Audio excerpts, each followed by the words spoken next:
Hi everyone, in this short video I'm going to show you how we can know the real battery health on iPhone or iPad. Just tap settings, then scroll down. Here we have battery health and charging.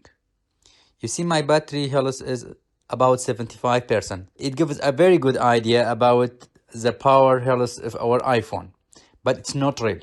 To find the real power health, it's a very easy way. Just go to Safari. In Google, search for Power Util shortcut. Select Power Util, this one. Add to shortcuts. Add shortcut. Great. This time, come back to setting.